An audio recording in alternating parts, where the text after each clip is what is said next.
Assalamualaikum warahmatullahi wabarakatuh. Hari ini saya akan membahas tentang metabolisme bagian pertama, yaitu tentang enzim. Adapun tujuan pembelajarannya, yang pertama, menjelaskan proses metabolisme sebagai reaksi enzimatis. Dua, menjelaskan sifat-sifat dan cara kerja enzim. Dan ketiga, menjelaskan faktor-faktor yang mempengaruhi kerja enzim. Pernah dengar kan ya, metabolisme saya mengalami gangguan. Sebenarnya metabolisme itu apa sih? Jadi di sini saya akan mengutarakan dua definisi tentang metabolisme. Yang pertama, metabolisme adalah keseluruhan proses kimiawi yang terjadi di dalam tubuh organisme. Jadi, reaksi-reaksi kimia yang terjadi di dalam tubuh kita itu namanya adalah metabolisme. Yang kedua, itu adalah reaksi enzimatis. Nah, kenapa disebut reaksi enzimatis? Karena reaksi-reaksi tersebut memerlukan yang namanya enzim. Jadi, metabolisme dalam tubuh kita itu selalu memerlukan yang namanya enzim. Macam-macam metabolisme itu bisa kita bagi menjadi dua yang akan dijelaskan di pertemuan selanjutnya. Pertama, itu ada yang namanya katabolisme. Jadi, katabolisme itu adalah reaksi penguraian yang terjadi di dalam tubuh makhluk hidup. Contohnya, respirasi atau proses pernapasan, baik itu aerob maupun anaerob. Kemudian yang kedua, itu adalah anabolisme. Jadi kalau anabolisme itu adalah reaksi penyusunan, contohnya seperti fotosintesis dan juga kemosintesis. Jika kita gambarkan metabolisme di dalam tubuh kita, itu dalam sebuah kertas, itu akan membentuk yang namanya gambar yang rumit seperti ini. Ini adalah jalannya metabolisme di dalam tubuh organisme. Rumit kan ya? Nah, itu yang namanya metabolisme dalam tubuh kita. Tadi ada definisi yang namanya metabolisme adalah reaksi enzimatis. Makanya di sini saya akan bahas terlebih dahulu tentang yang namanya enzim. Enzim itu adalah protein katalis atau senyawa kimia yang membantu dalam proses metabolisme. Secara penyusunnya, di sini enzim kita bagi menjadi dua. Ada yang namanya enzim sederhana, yaitu enzim yang hanya tersusun dari bagian protein saja. Dan yang kedua, itu namanya adalah enzim konjugasi, atau nama lainnya adalah holoenzim. Nah, holoenzim ini disusun oleh dua bagian. Yang pertama, ada yang namanya kofaktor, yaitu adalah bagian yang bukan proteinnya. Yang kedua, ada bagian apoenzim, yaitu bagian proteinnya. Nah, apoenzim itu adalah bagian terbesar dari penyusun enzim. Kofaktor itu kita bagi menjadi dua, ada yang namanya koenzim, ada yang namanya gugus prostetik. Kalau koenzim itu senyawanya adalah senyawa organik dan dia kalau berikatan dengan apoenzim ikatannya lemah. Contohnya seperti vitamin NAD sama FAD. Nanti NAD sama FAD lebih kita bahas pada bagian respirasi. Nah, vitamin itu adalah bagian dari koenzim dan koenzim bagian dari enzim. Makanya, kenapa sih tubuh kita itu membutuhkan vitamin? Jadi ternyata vitamin itu penyusun koenzim, koenzim penyusun enzim, dan enzim membantu metabolisme tubuh kita. Kekurangan vitamin berarti kekurangan enzim, dan kekurangan enzim berarti gangguan pada metabolisme. Sedangkan kalau gugus prostetik itu senyawanya anorganik dan dia kalau berikatan dengan apoenzim itu ikatannya kuat. Contohnya seperti yang namanya Fe itu zat besi yang menyusun Hb atau hemoglobin, atau Cu dan K yang menyusun yang namanya klorofil. Nah, itu adalah enzim. Ada lagi macam-macam enzim berdasarkan tempat bekerjanya. Di sini kita bagi menjadi dua, ada enzim intraseluler, ada enzim ekstraseluler. Kalau intraseluler berarti enzimnya bekerja di dalam sel. Contohnya seperti enzim katalase yang dia berfungsi memecah racun hidrogen peroksida atau H2O2 menjadi air dan oksigen. Untuk enzim katalase nanti akan kita bahas juga di akhir karena nanti ada praktikumnya. Kemudian enzim ekstraseluler berarti dia enzim yang bekerja aktif di luar sel. Contohnya seperti enzim pepsin, lipase, amilase. Nah, itu adalah enzim-enzim pencernaan yang dia bekerjanya bukan di dalam sel, tetapi di dalam saluran pencernaan. Nah, itu namanya adalah enzim ekstraseluler. Oke, kemudian ada sifat-sifat enzim. Pertama, sifat enzim itu adalah suatu protein, karena tadi di awal penyusun terbesar dari yang namanya enzim itu adalah protein. Makanya sifat-sifat enzim itu sesuai dengan yang namanya sifat-sifat protein. Yang kedua, enzim itu adalah biokatalisator. Arti biokatalisator itu adalah mempercepat reaksi tanpa ikut bereaksi. Jadi bisa dianalogikan enzim itu sebagai provokator dalam suatu massa. Jadi provokator itu tugasnya hanya untuk memanas-manaskan suasana. Supaya apa? Reaksi dari yang namanya massa itu menjadi lebih cepat. Tapi pada saat terjadi yang namanya tawuran, itu yang namanya provokator tidak ikut-ikutan. Nah, itu yang namanya enzim. Dia hanya memanasi suatu reaksi. Dengan cara apa sih yang namanya enzim itu mempercepat suatu reaksi? Yaitu dengan cara menurunkan energi aktivasi. Energi aktivasi itu adalah energi yang dibutuhkan untuk memulai suatu reaksi. Jadi, suatu reaksi itu pada saat akan dimulai, dia butuh energi yang cukup besar. Nah, dengan adanya enzim, itu kita bisa memotong jumlah energi yang dibutuhkan, sehingga menjadi lebih hemat dan juga menjadi lebih cepat. Di sini ada grafik bagaimana enzim itu berperan sebagai biokatalisator, di mana kalau dia tanpa menggunakan enzim, energi yang dibutuhkan lebih besar, sedangkan dengan enzim itu energi yang dibutuhkan sedikit, jadi lebih hemat. Kemudian, dengan adanya enzim atau katalis, dia reaksinya menjadi lebih cepat. Sedangkan kalau dia tidak pakai enzim, itu reaksinya menjadi lebih lambat nih. Ini lambat, yang ini cepat. Sifat enzim selanjutnya yaitu dia tidak tahan suhu tinggi alias tidak tahan panas. Jadi yang tadi berhubungan dengan enzim adalah suatu protein, protein itu tidak suka suhu yang namanya terlalu tinggi. Dia seperti yang namanya putih telur. Pada saat dia terkena panas, dia akan mengalami proses penggumpalan, sama halnya dengan yang namanya enzim. Pada saat dia terkena suhu panas, dia akan mengalami kerusakan, istilahnya dia mengalami denaturasi. Nah, pada saat dia sudah mengalami denaturasi, dia rusak, tidak bisa dipakai kembali. Nah, berbeda dia dalam suhu dingin.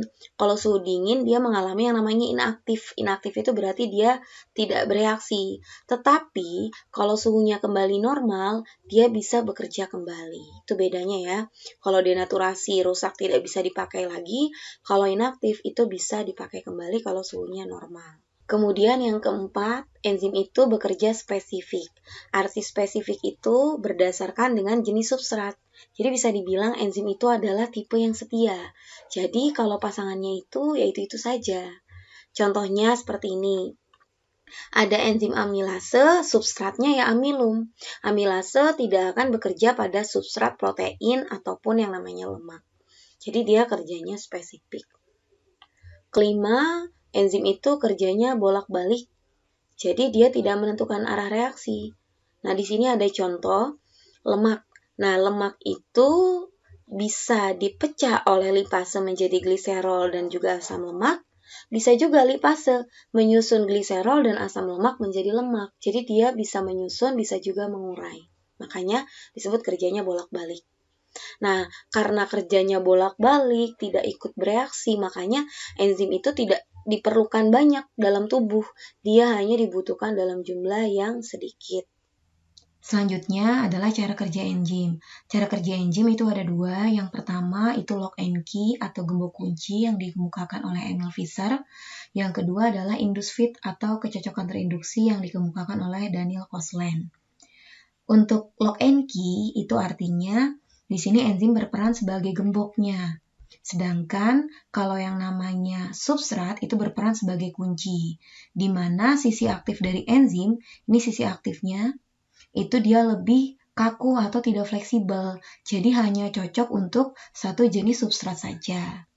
Berbeda dengan induce fit. Kalau induce fit, sisi aktif dari yang namanya enzim yang sebelah sini, itu dia lebih fleksibel. Sedangkan ini substratnya. Jadi pada saat dia membentuk kompleks enzim substrat, nanti si yang namanya enzim akan mengikuti bentuk dari yang namanya substrat. Jadi pokoknya intinya dia lebih fleksibel. Di sini ada ilustrasinya bagaimana gembok kunci ini. Gembok kunci dia harus ngepas. Kalau induce fit dia mengikuti bagaimana bentuk substrat. Nah, dipasin. Nah, gembok kunci mencari mana kira-kira yang cocok. Ini tidak cocok. Berarti bukan substratnya. Ini pun tidak cocok. karena dia harus satu jenis substrat. Sedangkan yang ini baru pas dan cocok. Nah, itu yang namanya adalah teori gembok kunci. Sedangkan kalau induced fit itu mengikuti bentuk substrat.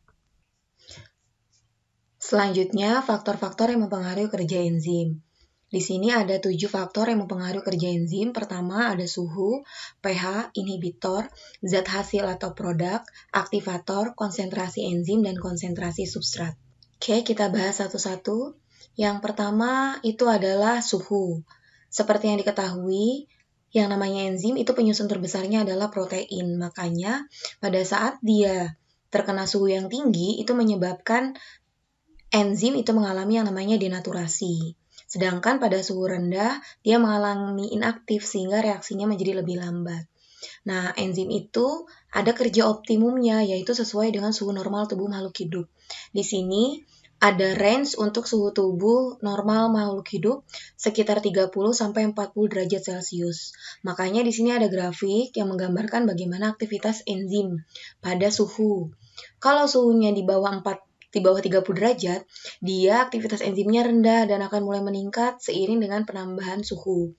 Dan akan optimum di sekitar 30-40 derajat. Sedangkan di atas 40 derajat, dia akan mengalami yang namanya proses penurunan. Karena memang akan mengalami yang namanya denaturasi. Ini contoh atau gambaran simpelnya seperti kenapa sih daging itu harus disimpan di dalam yang namanya kulkas atau lemari es. Karena ternyata kalau yang namanya daging disimpan di dalam yang namanya freezer atau kulkas, itu menyebabkan daging itu awet. Kok bisa awet? Karena yang menyebabkan pembusukan daging itu adalah bakteri. Dan bakteri membusukkan daging itu memerlukan yang namanya enzim. Jadi pada saat disimpan di dalam kulkas, enzim-enzim yang ada di dalam tubuh bakteri itu menjadi inaktif sehingga tidak ada proses pembusukan daging. Makanya dagingnya menjadi awet. Tapi kalau kembali dikeluarkan dari kulkas, itu ya sudah proses pembusukannya akan kembali berjalan. Nah, pada tubuh manusia juga seperti itu. Pernah dengar kan ada orang yang mengalami kecacatan pada saat dia dewasa tidak bisa jalan. Ternyata itu karena waktu kecil dia pernah demam terlalu tinggi. Nah, pada saat demam terlalu tinggi, itu menyebabkan enzim-enzim di dalam tubuhnya mengalami gangguan, sehingga metabolismenya mengalami gangguan, dan timbullah kelainan tersebut. Makanya hati-hati pada anak-anak yang mengalami demam terlalu tinggi pada saat dia masih kecil, karena khawatirnya pada saat dia besar akan mengalami kelainan. Nah, itu semua berhubungan dengan enzim dan juga metabolisme. Kemudian yang kedua itu ada pH atau derajat keasaman. Nah, di sini pH itu mempengaruhi asam amino, kunci pada sisi aktif yang namanya enzim. Nah, di sini sama ya seperti yang namanya suhu, yang namanya enzim memiliki yang namanya pH optimum atau pH terbaik untuk dia bekerja. Di sini untuk yang namanya masing-masing enzim itu pH-nya beda-beda. Di sini ada grafik, ada 2. Pertama ada yang namanya kebanyakan enzim itu aktifnya pada pH netral di tengah-tengah di sini. Netral itu pH-nya sama dengan 7. Contohnya seperti enzim katalase yang tadi dihasilkan oleh organ hati kita untuk menetralkan racun. Nah, dia kalau pH-nya terlalu rendah di bawah 7 atau asam atau terlalu tinggi di bawah 7, yaitu basa. Nah, itu menyebabkan dia tidak aktif. Tapi pada saat dia pH-nya 7, dia akan bekerja maksimal. Nah, itu enzim katalase yang dia bekerja pada pH netral. Nah, beda lagi, ada enzim-enzim yang bekerjanya bukan pada pH netral. Di sini di gambar di sebelahnya, ada yang namanya enzim pepsin. Nah, pepsin itu adalah enzim yang dihasilkan di lambung. Lambung itu suasananya asam. Untuk apa? Untuk mendukung kerja dari pepsin tersebut. Jadi pepsin itu tidak bisa bekerja di pH netral 7, dia bisa di pH asam di bawah 7, yaitu optimumnya di sekitar 2. Sedangkan kalau pada tripsin, berbeda lagi, dia adanya di usus halus, dan itu suasananya basah. Dia pH-nya lebih dari 7.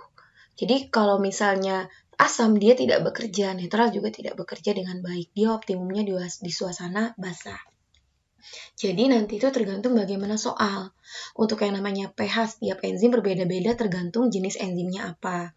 Biasanya kalau keluar di soal, enzim katalase itu dia maksimum di pH netral 7, sedangkan kalau pepsin itu lebih optimum di pH asam kurang dari 7, sedangkan kalau tripsin itu lipase lebih optimum di pH basa atau lebih dari 7.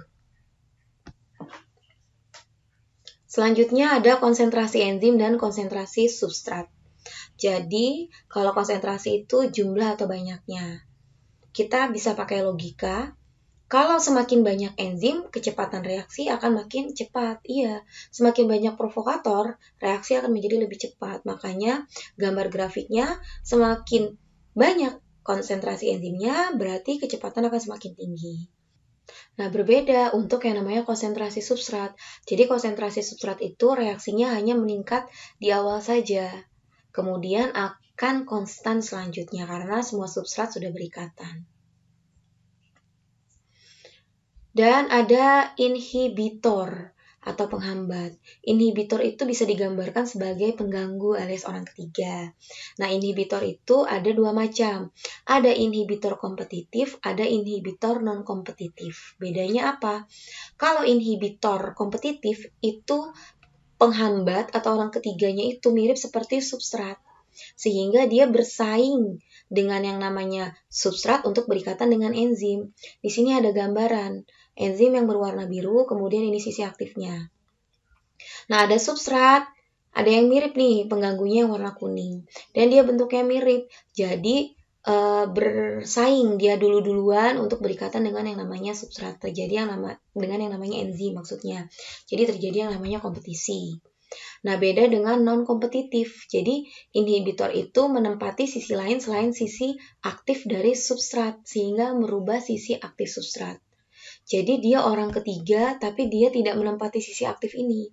Dia menempati bukan sisi aktifnya di sebelah sini. Nah, di sini pengganggunya yang warna biru. Karena pengganggu menempati sisi lain selain sisi aktif enzim, menyebabkan enzim itu kalau ditempati inhibitor mengalami perubahan bentuk sisi aktifnya, sehingga dia tidak bisa diterima atau tidak bisa dimasuki oleh yang namanya substrat. Istilahnya merusak enzim, nanti si yang namanya substrat tidak mengenali lagi. Nah, itu juga yang namanya penghambat. Keenam ada aktivator. Jadi aktivator itu adalah molekul yang mempermudah ikatan enzim dengan substrat. Nah, biasanya zat ini bergabung dengan enzim pada tempat yang disebut sebagai sisi allosterik, sehingga disebut efektor allosterik. Jadi, enzim itu ada yang dia sisi aktifnya tuh belum pas dengan bentuk substrat. Nah, supaya pas dan bisa klop dengan yang namanya substrat, harus ada yang mengaktifkannya. Nah, itu adalah yang namanya aktivator. Di sini ada pada bagian sisi allosterik, makanya disebut efektor atau aktivator allosterik. Ada lagi zat hasil atau produk. Jadi kalau digambarkan, nanti kalau enzim itu sudah berikatan dengan substrat, dia akan pecah menjadi produk. Semakin lama, yang namanya reaksi itu produk makin banyak. Kalau produk makin banyak, lama-lama enzim itu agak sulit untuk bertemu substrat. Makanya nanti laju reaksi akan menjadi lebih lemah atau lebih lambat. Nah, itu adalah faktor-faktor yang mempengaruhi kerja enzim. Selanjutnya, faktor yang mempengaruhi kerja enzim tapi dari segi praktikum. Nah, ini sering keluar di soal. Saya akan jelaskan tentang praktikum khusus enzim katalase. Di sini enzim katalase itu adalah enzim yang dihasilkan oleh organel peroksisom. Nah, peroksisom itu banyak ditemukan di organ hati kita. Fungsinya untuk menetralkan racun. Alat-alat yang dibutuhkan itu pertama ada tabung reaksi, ada pembakar bunsen, ada pipet tetes, penjepit tabung reaksi, mortal alu, labu Erlenmeyer, corong kaca, beker gelas, dan juga rak tabung reaksi. Bahan-bahannya ada hati, ada jantung, juga nanti bisa ada juga biji-bijian ya. Cuma di sini kita ambil dua saja. Ada hidrogen peroksida atau H2O2 yang ini merupakan racun hasil sampingan metabolisme kita yang kalau tidak dikeluarkan akan menyebabkan kerusakan bagi tubuh. Kemudian ada korek api, ada kasa, ada H2SO4 yang dia bersifat asam, NaOH yang dia bersifat basa, dan juga es. Nah, cara kerjanya, pertama di sini ada sebagian yang tidak ada. Jadi hati itu dihaluskan menggunakan tadi mortal sama alu. Kemudian ditambah air dan dia disaring. Kemudian hasil cairan si ekstrak tersebut dituangkan ke tabung reaksi. Nanti tabung reaksi itu akan diteteskan dengan H2O2 atau hidrogen peroksida dan akan bereaksi.